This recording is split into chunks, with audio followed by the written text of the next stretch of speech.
répercussion en Afrique, c'est que quand il a commencé sa perestroïka et sa glasnost, les pays africains qui s'étaient alignés sur la ligne de conduite soviétique ont commencé à sentir une sorte de faiblissement, une sorte d'angoisse, parce qu'ils se sentaient délaissés un peu, petit à petit.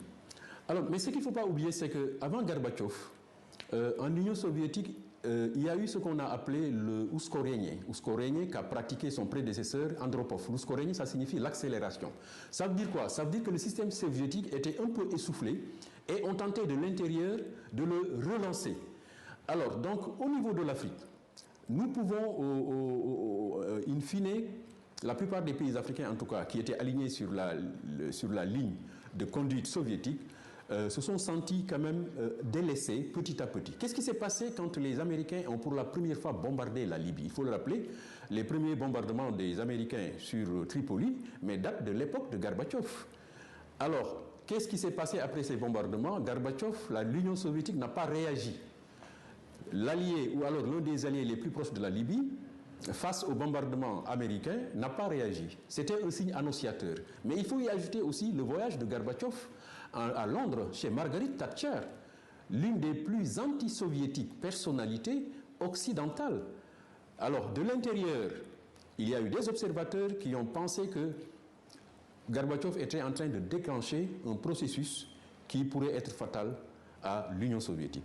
Concrètement, la politique de Gorbatchev par rapport à l'Afrique signifiait pour les Africains qui étaient, pour certains d'entre eux, alignés sur l'Union soviétique, qui recevaient une aide considérable de l'Union soviétique, dans le cadre de la formation des étudiants au niveau diplomatique et même au niveau des échanges économiques.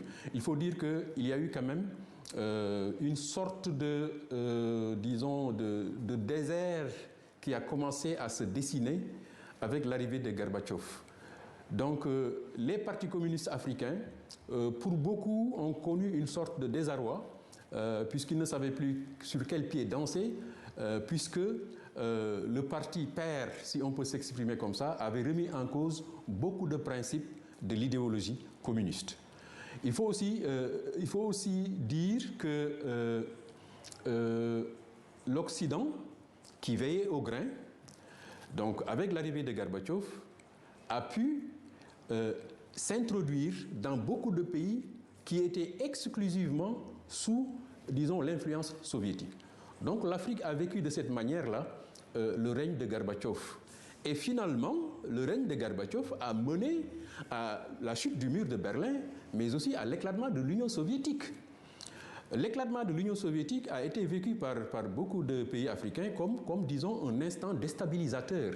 Parce que quoi qu'on dise, l'Union soviétique représentait une force qui permettait un certain équilibre dans le monde.